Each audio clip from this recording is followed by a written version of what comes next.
Pillars बना रखे जिसके अंदर की बहुत मोटी मोटी शिलाएं डाली हुई हैं। और अगर आप देखो तो इसके ऊपर ये सीधा ऊपर खुल रहा है, बंद नहीं है। अगर मैं इधर से कोई पत्थर डालता हूँ तो वो देखिए नीचे आ गया। चीज है जो सबसे रहस्यमय चीज है जो मेरे के दिमाग में अब भी घूम रही है और मैं हैरान हूँ इस चीज को देखते हुए कि किस लिए और कैसे बनाई होगी उन्होंने, वो है ये। मैं एक बार बोलना चाहूंगा कि इसको दिखाइए कि किस तरीके की बनी हुई है चीज। ये जो चीज है यहाँ पे जैसे कुछ भी ऐसी चीज हो, सोना चांदी या कैसी भी कोई वैल्यूएबल इंपॉर्टेंट चीज हो, वो राजा या हमारी जो रानियां थी वो इसके थ्रू नीचे डाल दिया करती थी। और इसके नीचे ही बेसमेंट है और हमने थोड़ा सा जाके देखा है तो ऐसा मेरे को प्रतीत हुआ है कि बेसमेंट के नीचे एक और बेसमेंट है, शायद जहाँ पे सोना चांदी छुपा हो, पहुंचा होगा और फिर यहाँ से उस समय में मदद भेजी गई होगी। तो और ये सामने भी एक हवेली दिख रही है मेरे को।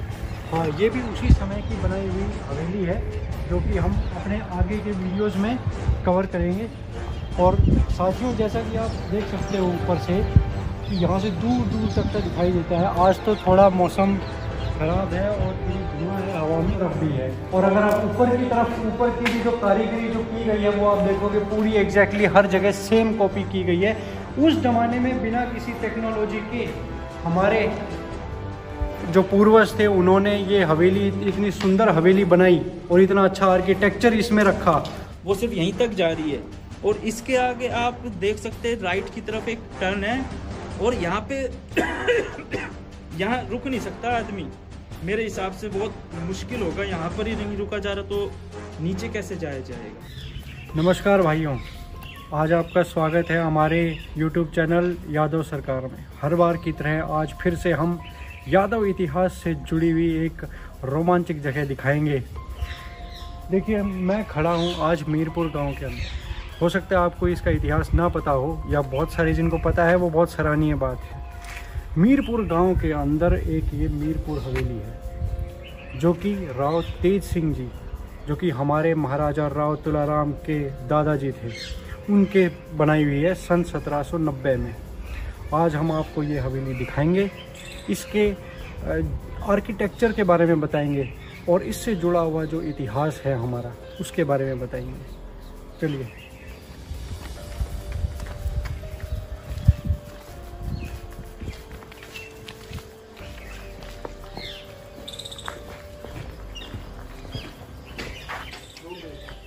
भाइयों, हवेली दिखाने से पहले मैं आप लोगों से एक गुजारिश करना चाहूँगा कि हमारे चैनल यादव सरकार को सब्सक्राइब करें और हमारे सारे वीडियोस पर लाइक, कमेंट और शेयर ज़रूर करें ताकि आपके मित्रगण और आपके प्रियजनों को भी हमारे यादवों के इतिहास का पता लगे और वो आगे अपने बच्चों तक भी ये पहुंचा पाएँ। और साथ ही साथ घंटे को भी दबाएं। आइए, जैसा कि आप देख रहे हैं हवेली की ऊपर गणेश जी है जो कि हिंदू कल्चर, हिंदू सनातन धर्म की पहचान है। और किसी भी शुभ कार्य को करने से पहले गणेश जी का उच्चारण और उनको याद किया जाता है। आप देख सकते हैं इसके साथ ही ऊपर आपको बहुत सारी डिजाइनिंग दिखेंगे। ये जो हवेली आपको दिख रही है ये 1790 में राव तेज सिंह द्वारा निर्मित है, जिसका एक यहाँ पर नाम भी गड़ा हुआ है। आप देख सकते हैं यहाँ पर निर्माण जो करवाया था 1790 में राव तेज सिंह ने करवाया था और जिसका बाद में जीर्णोद्धार राव अजीत सिंह जी ने, जो कि राव तुलाराम जी के वंशज है, उन्होंने करवाया था। आइए एक बार उसकी तरफ निगाह डालते हैं। ऊपर जो आपको डिजाइन दिख रहे हैं, जो भी आपको कलर रंग दिख रहे हैं, ये सब 300 साल पहले के ही, ये आज भी उसी तरीके से निर्मित है, उसी तरीके से चित्रित है। आप देख सकते हैं कारीगरी, चित्रकरण कितने बारीकी तरीके से कर रखा है।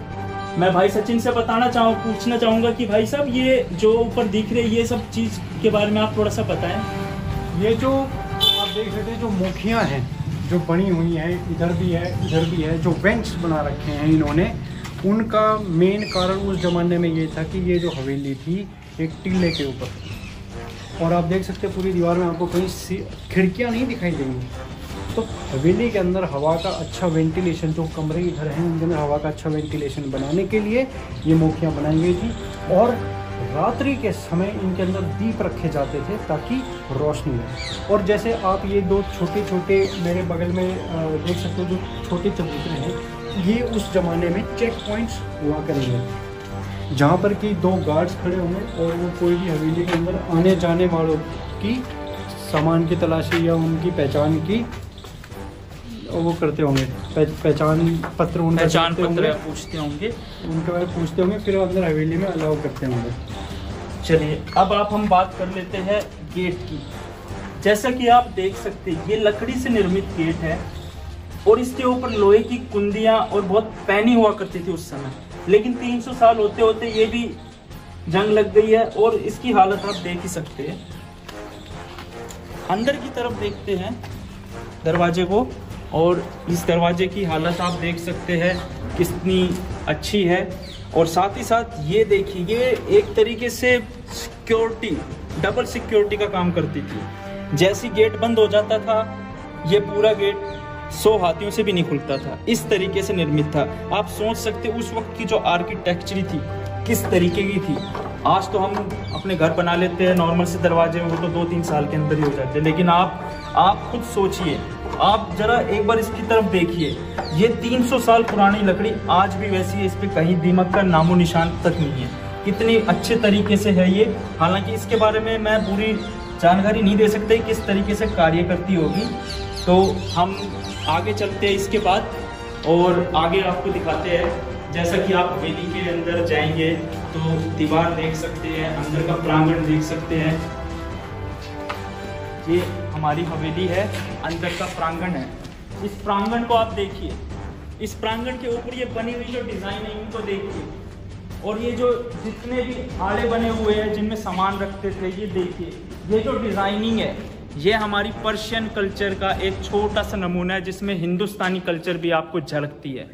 आप जैसा कि देख सकते हैं हवेली के ऊपर भी और हवेली के हर तरफ, हर कोने में एक जैसा डिज़ाइन है। ये हमारे हिंदू शास्त्रों के हिसाब से मेरे को ऐसा प्रतीत होता है कि ये कुछ भगवानों के भी बारे में बताया जा रहा है इसमें। आप इस दीवार की तरफ देख सकते हैं, ये आज भी, ये मेरा 6 इंच से थोड़ा सा ज़्यादा लगा लो तो ये 9 इंच की चौड़ाई हो गई। और साथ ही साथ अंदर की तरफ आप देखेंगे तो आप देख सकते हैं ये 3 हाथ से भी ज़्यादा है, तो 6 18 इंच से भी ज़्यादा चौड़ी दीवार हुआ करती थी। आप सोच सकते हैं कि उस वक्त की जो नक्काशी और कारीगरी थी वो कितनी उम्दा तरीके की थी। आइए थोड़ा सा अंदर की तरफ भी एक बार निगाह डाल लेते हैं आप। ये देखिए चूने के निर्मित है, ये चूने के बनाए हुए आप देख सकते हैं, और यहाँ लोहे की कुंडी डाल रखी है ताकि पूरा ऊपर से सपोर्ट बना रहे। मैं सचिन भाई से एक बार गुजारिश करूंगा थोड़ा इसके ऊपर एक बार आप भी बताएं थोड़ा सा। भाइयों, ये जो लोहे की कुंडियां जो लगाई गई हैं, ये उस जमाने में जैसे आप जानते हो राजाओं महाराजाओं या मंत्रियों के लिए जहाँ पर वो बैठते थे उनके लिए ऊपर एक पंखा हुआ करता था। अच्छा, वो पंखा लटकाने के लिए, और जैसे यहाँ पे पंखा लटक गया, यहाँ पे कोई मंत्री या राजा बैठे और यहाँ पे कोई एक नौकरशाह उनका वो पंखा हिला के उनकी हवा करता था, जैसा कि पिक्चर में हम देख, जैसा कि आप लोगों ने फिल्मों में काफी देखा होगा, लेकिन उसके बारे में बताया नहीं होगा। और एक जो चीज मैं आप लोगों को बताना चाहूंगा कि ये इस हवेली में अगर आप देखोगे जो लोहा लगा हुआ है उस समय का, आज भी उसने ज़्यादा जंग नहीं खाया है। ये पहचान है इस चीज़ की कि उस ज़माने में हमारी मेटलर्जी की जो नॉलेज थी, हमारे जो उस ज़माने में इंजीनियर नाम का कोई प्रोफेशन तो होता नहीं था, या तो हमारे ब्राह्मण ये कार्य करते थे आर्किटेक्चर का और इंजीनियरिंग का, बताते थे कि किसमें क्या कितना मिश्रण होना चाहिए पदार्थों का, ठीक है, उस हिसाब से घर बनाए जाते थे। उन मेटल्स का और उस मिट्टी का इस्तेमाल करके ये हवेली बनाई गई है, और ये आज ही नहीं, ये आज से 1000 साल भी बाद भी आप देखोगे तो ये ऐसे ही रहेगी। बिल्कुल, जैसा कि आप देख सकते हैं हमारे हवेली के ऊपर आप उस तरफ निगाह डालेंगे तो देखिए किस तरीके के डिज़ाइन बनाए हुए हैं। आप देखेंगे नक्काशी देखिए आप, इतनी अच्छी। अच्छा, एक आपको रोचक चीज़ और बताऊंगा, आप ऊपर देख सकते हैं कैसे बनाया हुआ, उस वक्त कोई सीढ़ियाँ कुछ होती नहीं थी, किस तरीके से बनाया होगा, कैसे बनाया होगा आप देख सकते हैं। एक बार मैं हमारे कैमरामैन से बोलना चाहूँगा कि एक बार आप ऊपर की तरफ निगाह मारिए, और एक चीज़ मैं भाइयों ये बताना चाहूँगा आपको, अगर आप इन पे ठीक से निगाहें डालेंगे, इधर आइए भाई, ये आप इन दरवाज़ों को देखिए, इस बरामदे को देखिए, इसमें जो पिलर्स लगे हैं वो सारे इक्वल डिस्टेंस पे, और इनके ऊपर जो डिज़ाइन बना हुआ है वो सेम है। उसकी पूरा जो डिज़ाइन है वो सिमेट्रिकल है, बिल्कुल जितना लेफ्ट में है उतना ही राइट में, एक भी ऊक चूक नहीं है। ये हमारी उस ज़माने की, हमारे पूर्वजों की इंजीनियरिंग की नॉलेज दिखाता है, ये कहीं पे भी डॉक्यूमेंटेड नहीं है। और ऐसा ही पीछे की साइड में आप देख लो, सेम एग्जैक्टली जैसा इस तरफ है वैसा ही इस तरफ भी है। और अगर आप ऊपर की तरफ, ऊपर की भी जो कारीगरी जो की गई है वो आप देखोगे पूरी एग्जैक्टली हर जगह सेम कॉपी की गई है। उस जमाने में बिना किसी टेक्नोलॉजी के हमारे जो पूर्वज थे उन्होंने ये हवेली, इतनी सुंदर हवेली बनाई और इतना अच्छा आर्किटेक्चर इसमें रखा। हम काफ़ी, इस समय मैं काफ़ी गौरवान्वित महसूस करता हूँ कि भाई हमारे यहाँ पर इतनी अच्छी नॉलेज, इतनी अच्छी कारीगरी, इतनी अच्छी इंजीनियरिंग उस ज़माने में थी। भाइयों, जैसा कि आपने देखा होगा अपने गाँव में जो घर होते हैं उनमें जो आंगन होता है उसके बीच में तुलसी का पेड़ लगा हुआ होता है, या ऐसी कोई प्रतिमा बनाई जाती है, ऐसा कोई गमला बनाया जाता है जिसके अंदर भी तुलसी का पेड़ लगाया जाए। वैसे ही यहाँ पर भी उस समय में एक कोई तुलसी का पेड़ हुआ होगा, ठीक है। यहाँ भी आप देख सकते हो इस स्कूल के बीच में कोई टाइल्स नहीं है, सीधा मिट्टी है, तो यहाँ पर कोई तुलसी के पेड़ की कोई प्रतिमा होगी। और तुलसी के पेड़ के जस्ट अपोजिट वहाँ पे आप देख सकते हैं, यहाँ पे मंदिर हुआ होगा उस समय में, जहाँ की हमारे पूर्वज पूजा किया करते थे। जैसा कि आप देख सकते हैं यहाँ पर ऐसा कुछ लग रहा है जो बाद में इन्होंने सीमेंट से हटा के करा हो।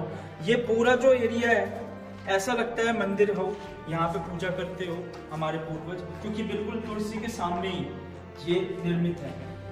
अब सचिन भाई बताएंगे कुछ। भाई आप देख सकते हो यहाँ पे एक मोखी है जो कि अंदर जाके अलग अलग दिशाओं में जा रही है। तो ये मोखी किसी ना किसी एयर वेंट से कनेक्टेड है, जिसमें कि दूर से हवा आ रही है और एसी हवा का काम करती है, अंदर आ रही है, जिससे कि ये जो एरिया है, ये जो जगह है उसको ठंडा रखा जा सके। तो आप सोच सकते हैं कि किस तरीके की कारीगरी और सोच होगी। सबसे बढ़िया सोच है इसको बनाने की प्लानिंग। आप देख सकते हैं। चलिए एक बार अंदर जो हमारे राजा और हमारे पूर्वजों के जो बेडरूम थे और जो राजा विश्राम करते थे, आइए नजर मारते हैं।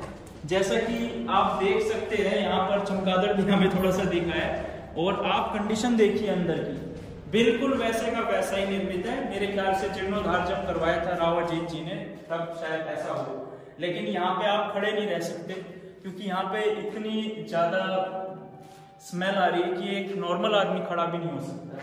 तो आप देख सकते हैं मोखे बने हुए हैं, ये देखिए मोखा ये अभी बंद कर दिया है, शायद किसी का कोई कारण होगा। यहाँ पे कोई कपड़े कुछ रखते हो। और जो सबसे अच्छी चीज है, जो सबसे रहस्यमय चीज है, जो मेरे के दिमाग में अब भी घूम रही है और मैं हैरान हूं इस चीज को देखते हुए कि किस लिए और कैसे बनाई होगी उन्होंने, वो है ये। मैं एक बार बोलना चाहूंगा कि इसको दिखाइए कि किस तरीके की बनी हुई है चीज।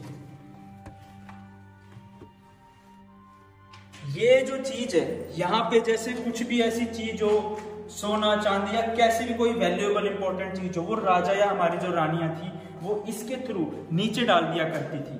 और इसके नीचे ही बेसमेंट है, और हमने थोड़ा सा जाके देखा है तो ऐसा मेरे को प्रतीत हुआ है कि बेसमेंट के नीचे एक और बेसमेंट है, शायद जहाँ पे सोना चांदी छुपा हो। ऐसा कई लोगों ने देखा भी है और बताया भी गया है, हालांकि इसकी पुष्टि अभी तक किसी ने पूरी तरीके से नहीं करी है क्योंकि नीचे जाना काफी मुश्किल है। आप देख सकते हैं वहां, हम आपको वो भी दिखाएंगे कि वहां जाना कितना मुश्किल क्यों है, क्योंकि वहां चमगादड़ों का बसेरा है और इतना अंधेरा है, वहां पर एक आदमी नहीं जा सकता। यहां तक भी कहा जाता है कि कोई बारात यहाँ पे रुकी थी और वो गुम हो गई। मैं दिखा देता हूँ टॉर्च मार के। मैं एक बार अपने भाई से रिक्वेस्ट करूंगा। आप देख सकते हैं कि टॉर्च जो है वो सिर्फ यहीं तक जा रही है, और इसके आगे आप देख सकते हैं राइट की तरफ एक टर्न है, और यहाँ पे यहाँ रुक नहीं सकता आदमी। मेरे हिसाब से बहुत मुश्किल होगा, यहाँ पर ही नहीं रुका जा रहा तो नीचे कैसे जाया जाएगा। चलिए वापस चलते हैं हम आपको दूसरी साइड हवेली की काफी ज्यादा दुर्गंध और घुटन से महसूस हुआ है वहां पर। मैं सचिन भाई से रिक्वेस्ट करूंगा कि आगे का कुछ बताएं। भाइयों यहाँ पे मैं आपको दिखाना चाहूँगा, जैसे कि आप यहाँ देख सकते हैं कि यहाँ पे कुछ डिजाइन बने हुए जो कि मटके रखे जाने के काम आते होंगे उस समय में। यहाँ पे बहुत सारे कम से कम 9-10 मटके एक साथ रखे जा सकते हैं, या तो सैनिकों को या कोई भी आने जाने वाले को अगर पानी पीना हो तो यहाँ पर उनको पानी पिलाया जाता होगा। और अगर इधर आप आओगे तो ये और एक कमरा है जिसके अंदर यहाँ पे आप देख सकते हैं एक झरोका है, खिड़की। ये तो शायद बाद में बाहर देखने के लिए। अगर यहाँ से, जिससे कि यहाँ से बाहर का नज़ारा दिखता है। आज तो बहुत कम ऊंचाई पे है, उस जमाने में बहुत ऊंचा होता होगा। जैसा कि आप देख सकते हैं बेडरूम के तरीके से बना रखा है, और यहाँ शायद मेहमान जैसे कोई आता था राजा के घर पर या रिश्तेदार या कोई भी दिल्ली बादशाह के दरबार से यहाँ रुकने के लिए आता था तो यहाँ पे रुकते थे। अब हम आपको ले चलते हैं इसकी नेक्स्ट फ्लोर पर। आइए, काफी अच्छी है। सचिन भाई ये क्या है? हाँ, ये मेरे को ऐसा लग रहा है ऊपर एक बार ऊपर मारना टॉर्च। अच्छा, सीढ़ियों का बना हुआ, सीढ़ियों की वो है नीचे की साइड।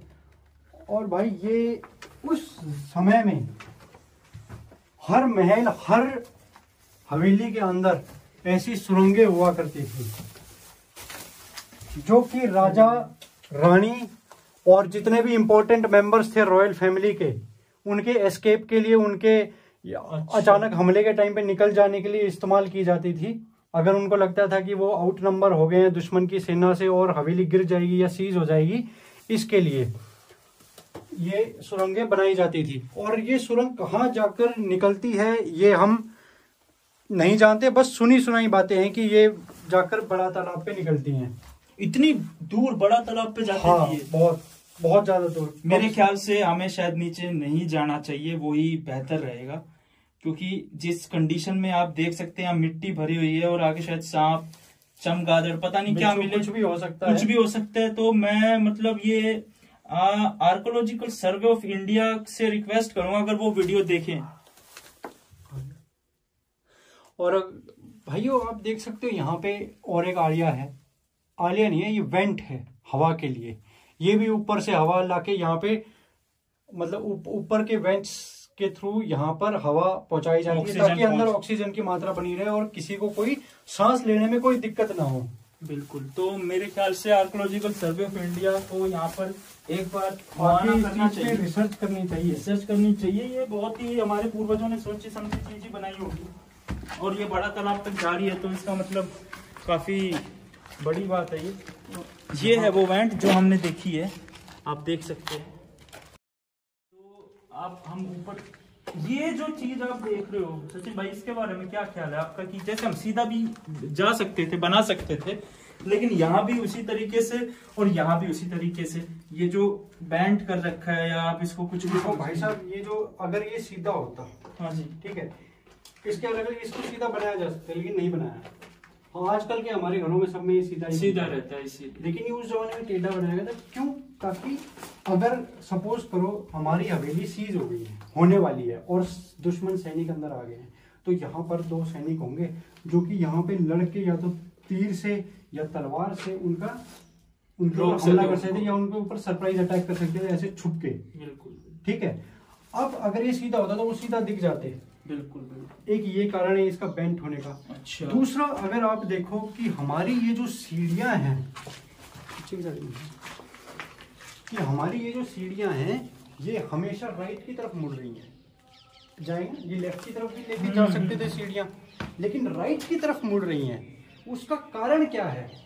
उसका कारण ये है कि सपोज कर लो, मान लो कि हमारी हवेली सीज हो गई है और दुश्मन अंदर घुस आया है, और कोई एक नाइट या कोई एक सैनिक या जवान उस समय उनका सामना कर रहा होगा इधर तलवार से, और वो उस जमाने में तलवारी होती थी ज़्यादातर महलों के अंदर, क्योंकि अंदर इसके अंदर तीर चलाना आसान नहीं है, तो तलवार ही चलती, कोई एक तलवारबाज ही होगा इसके अंदर भाला चलाना भी बहुत मुश्किल है, ठीक है। भाला नहीं चलता। तो जो तलवार जब, और छोटी तलवार होगी, बड़ी नहीं होगी, कटार। हाँ।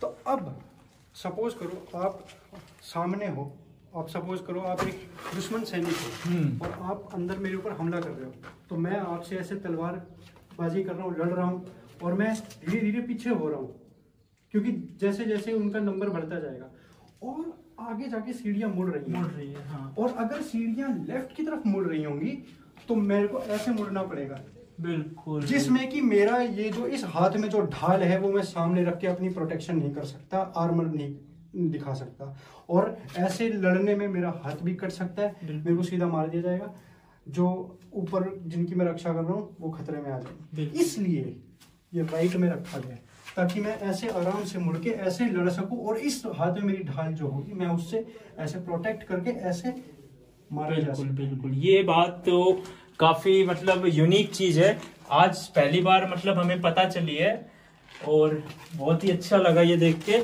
आप लकड़ियों की तरफ भी, मैं कैमरामैन से रिक्वेस्ट करूंगा, लकड़ियों की तरफ भी निगाह मारिए, आज भी बिल्कुल वैसी की वैसी है, बिना दीमक के, आप देख सकते हैं। चलिए ऊपर एक बार देख लेते। देखिए यहाँ भी जो लकड़ी है वो भी बहुत ही अच्छी कंडीशन में है, बहुत ही अच्छी। और जो उस वक्त जो पत्थर लगाए थे, हालांकि इनका चूना थोड़ा सा उतर गया है, मुझे ऐसा लग रहा है, बिल्कुल वैसे की वैसी कंडीशन में, बिल्कुल वैसे ही सेटल है जैसे 300-400 साल पहले सेटल थे। दोनों तरफ का आप देख सकते हैं, कारीगरी एक उम्दा थी। और मैं नमन करता हूं हमारे पूर्वजों को, राव तेज सिंह जी को और उनके पूर्वजों को, जो यहाँ पर आए और इतना अच्छा महल हवेली बनाई।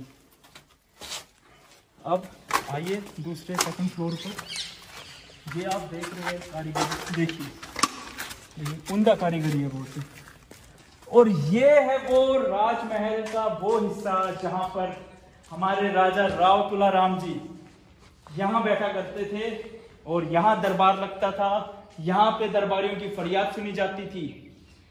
अंदर की तरफ आप देखिए, ऊपर की तरफ देखिए, जहां निगाह जा रही है आपकी, वहां देखिए क्या उम्दा कारीगरी है। ये 300 साल पहले की ही कारीगरी है, जो आज भी वैसे के वैसे ही दिख रही है। थोड़ा सा फर्क जरूर आया है समय के साथ, आप देख सकते हैं, आप अंदर भी देख सकते हो, बहुत ही आज भी सुरक्षित तरीके से दिख रही है। मैं ऊपर जाने की कोशिश करता हूं एक बार, और यहाँ जाने का रास्ता नहीं है, आप देख सकते हैं। सचिन भाई आप देख रहे हैं पेंट को? जी जी जी। ये रंग जो है ये पेंट नहीं है, हम गलत शब्द का इस्तेमाल कर रहे हैं। ये कलर जो है, ऐसा ही सेम कलर मैंने जयपुर के आमेर किला में ही देखा है। आप अंदाजा लगा सकते हैं, शायद वो भी 1750 के आसपास ही बना है आमेर का किला, जब उसके वो हो रही थी, मान सिंह राजा जो थे वहां पे उन्होंने करी थी, तो उसी तरीके से ये कलर भी मेरे को लग रहा है। अंदर की तरफ हम देख लेते हैं, तो मुझे बिल्कुल वैसे का वैसे ही दिख रहा है। आमेर किले में तो सिर्फ बाहर ही कर रखा है, लेकिन यहाँ पर तो शाही दरबार, जो हमारे राजा यहाँ बैठते थे और जो शाही फैसले लिए करते थे, वो सब यहीं पर था, इसी जगह पे करते थे। चीज मैं बताऊं भाई साहब, आजकल की बर्जर एशियन पेंट 10 टाइप के पेंट आ गए हैं, जो कहते हैं कि भाई एक बार लगाओ 10 साल नची। 10 साल चलते। मैं ये कहता हूँ, अरे हमारे अहिरवाल के जो पुराने कारीगर थे, उनकी जो साइंस जो गुम हो गई है उसको ले आओ, तुम्हारा पेंट 10 साल ही 300 साल चलेगा। 300 साल चलेगा। और ये तो अहिरवाल का एक बहुत ही मतलब रोमांचक और बहुत ही प्राउड फील देने वाली चीज है। देखो इतना अच्छा पेंट लगाया है, सब कुछ किया है, लेकिन कुछ दुष्कर्मी दुर्जन लोगों ने इनके ऊपर भी अपने नाम, अपने लवर के नाम और किसी के फोन नंबर वगैरह लिख दिए हैं। मैं हमारे युवाओं से, हमारे जो भी भाई बहन यादव सरकार चैनल से जुड़े हुए हैं, उनसे मैं हाथ जोड़कर ये निवेदन करता हूं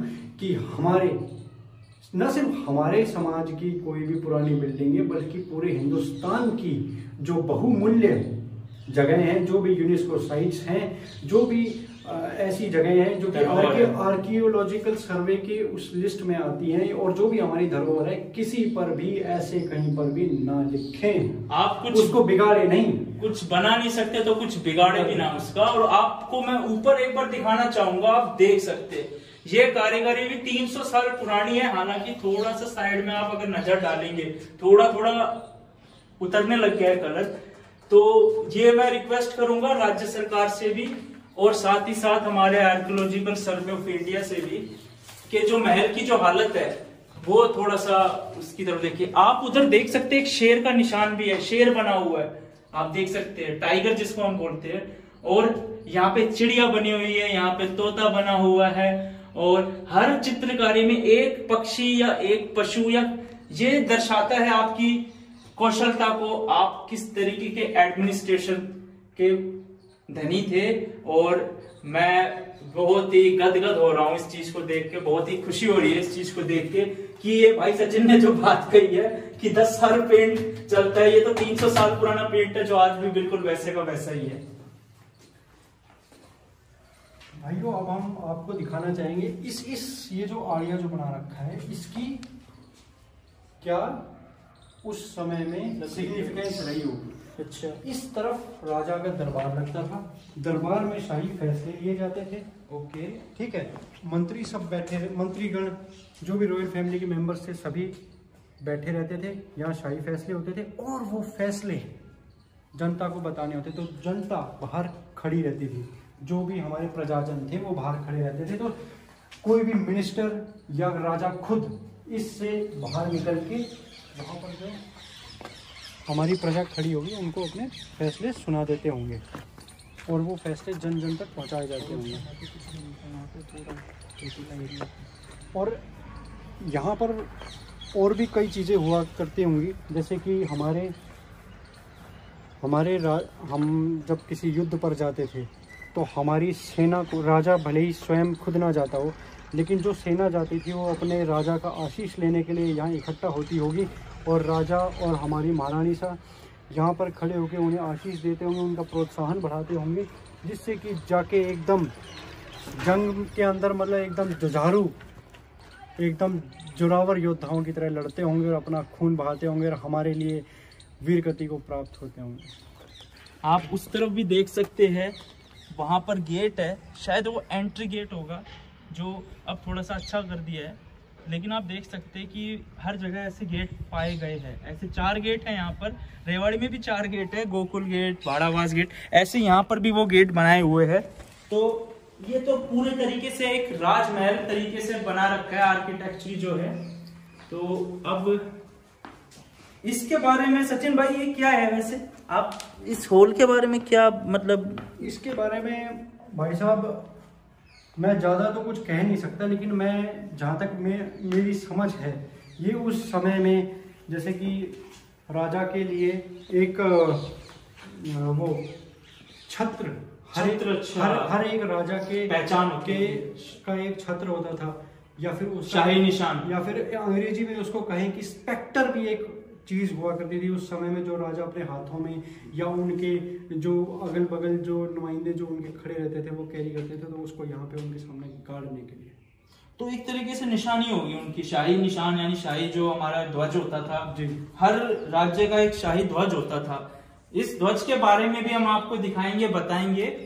और अभी एक चीज और मैंने देखी है यहाँ पर, ये जो है ये छोटे छोटे आपने छेद देखे सचिन भाई, ये मेरे को ऐसा लगता है शायद पैर जैसे रखते थे या कुछ और चीज हो, क्या पता। नहीं वैसा लग रहा है, लेकिन ऐसा हो नहीं सकता, क्योंकि उसके सामने अगर राजा यहाँ बैठे हैं तो एकदम उनके लेफ्ट में तो स्पेक्टर होगा ना, राइट में ऐसे कर रख नहीं सकते। बिल्कुल बिल्कुल। तो इसका मैं चाहूँगा कि हमारे जो ASI जो है हमारा, ये मैंने जयपुर में गया था और जोधपुर के जो किले है, मेहरानगढ़ का किला, वहां भी मतलब मैं देखा, मैंने ये चीजें और ये चीजें ये दोनों नहीं देखी मैंने। तो ये कुछ ना कुछ सिग्निफिकेंट यूनिक है ये। तो मैं ये जो हमारे पास में जो हमारे हिरवाले में जो यूनिवर्सिटीज हैं, जो बच्चे MA BA और ये सब कर रहे हैं, वो इस चीज को अपना है एक थीसिस का एक टॉपिक बनाए और इस चीज के ऊपर रिसर्च करें कि हमारी हवेलियों में ये क्यों पाए जाते हैं।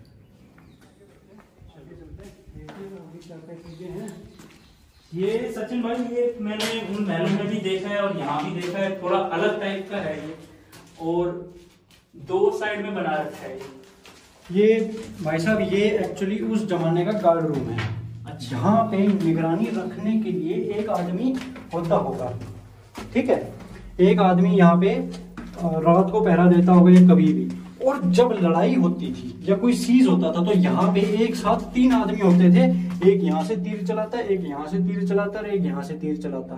ठीक है, 3 आदमी के लिए, इसलिए 3 मुख्य हैं यहाँ पे। या फिर अगर बंदूकें थी उस जमाने में तो बंदूकों से गोलियां चलाई जाती सीज को रोकने के लिए, क्योंकि आप देख सकते हो कि दरवाजा जो है वो यहाँ है, तो सीज जो होती थी दरवाजे के ऊपर वो लोग हमला करने की वो कोशिश करते थे, तो यहाँ से एकदम उनको रोका जा सकता था, उनके ऊपर तीर बरसाए जा सकते थे। ये एक उस जमाने का गार्ड रूम है। गार्ड रूम, ओके, बढ़िया, काफी अच्छा बना रखा है डिजाइन इसका।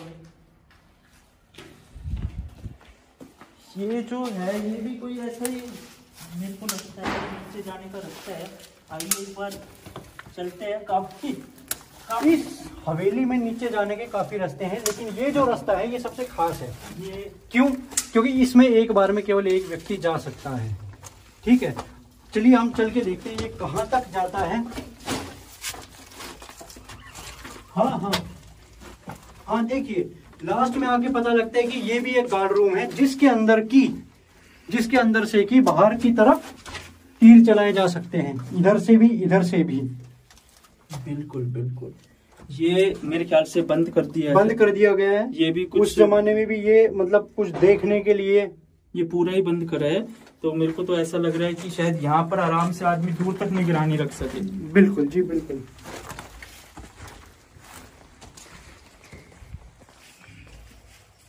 मैं पता है अभी भाई हम जहाँ पर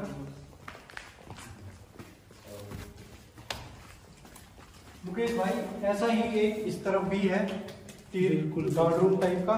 और अगर आप देखो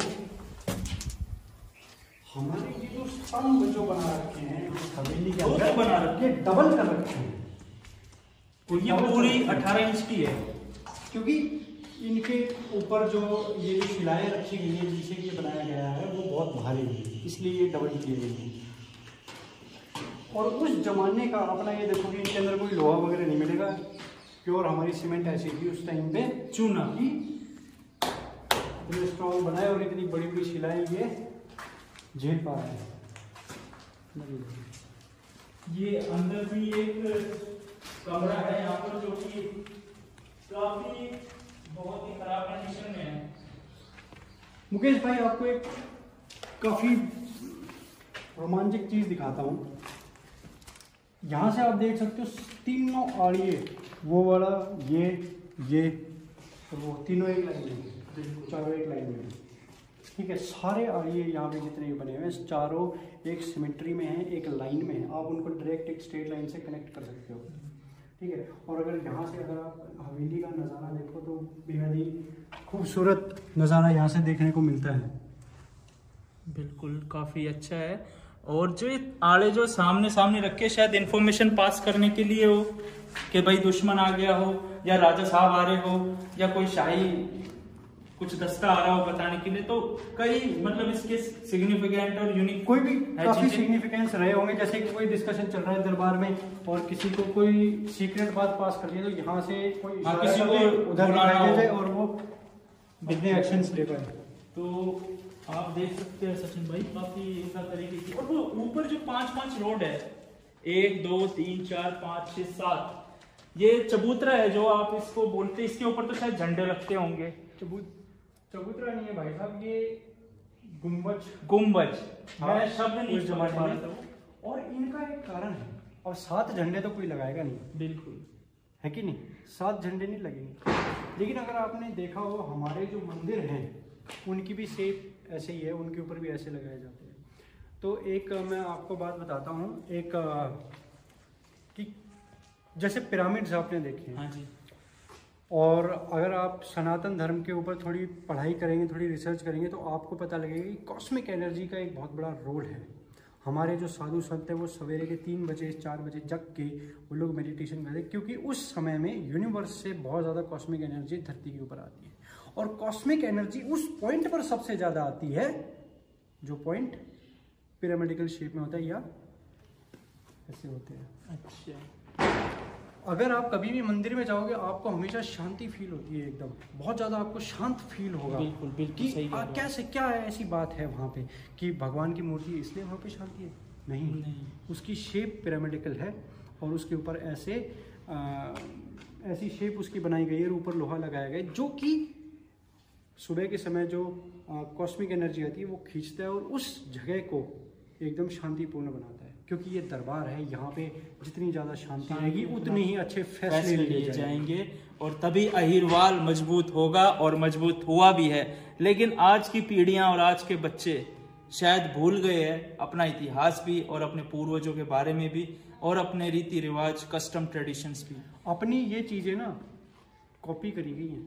अगर आप जाओगे दूसरे देशों में, यूरोपियन कंट्रीज में अगर आप जाओगे देखोगे उन्होंने अपने चर्च भी ऐसे शेप के बनाए। बिल्कुल, ये हमें देख के बनाए। ये काफी पहले नहीं थे। रोचक चीज बताई सचिन भाई ने और बहुत अच्छा लगा ये चीज सुन के। आज बहुत अच्छी चीजें बता दी। अब हम तीसरे फ्लोर पे चलेंगे और देखेंगे वहां पर कैसे क्या कारीगरी बनाई गई है। आइए सचिन भाई, वहां पे भाइयों महल तो आपने खूब देखे होंगे, लेकिन किसी भी महल में आपको ऐसी चीज़ देखने को नहीं मिली होगी जो आज हम आपको दिखाने वाले हैं मीरपुर की हवेली में। तो मैं चाहूँगा आप खुद आके भी देखें इसको एक बार कि ये क्या है।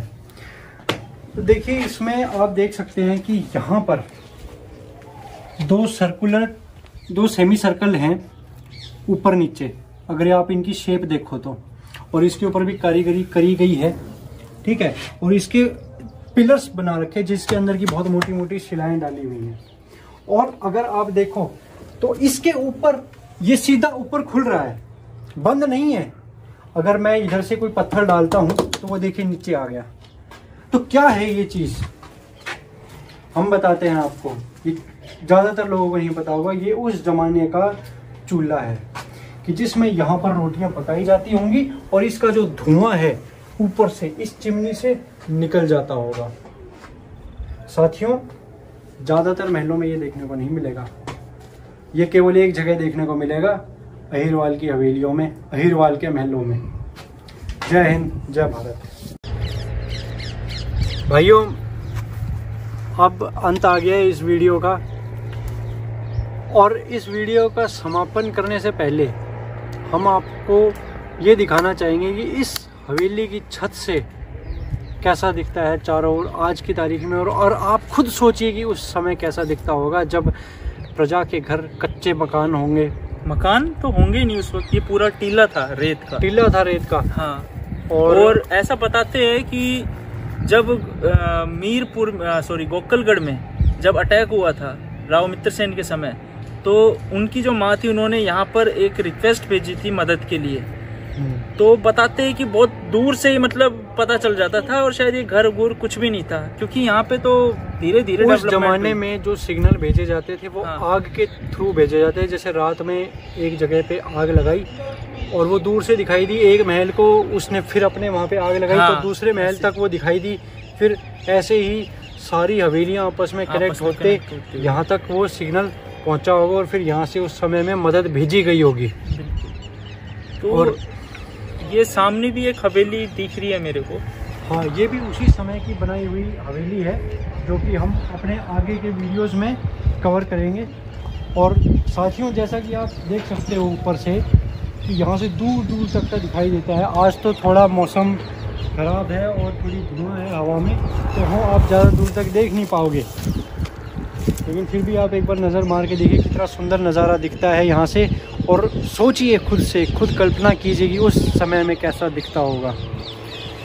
जय हिंद साथियों, मैं आशा करता हूँ कि आपको हमारी ये वीडियो पसंद आई होगी और हम आप लोगों के लिए ऐसे ही यादव इतिहास से जुड़ी हुई सारी हवेलियाँ कवर करेंगे, अलग अलग जगहें कवर करेंगे।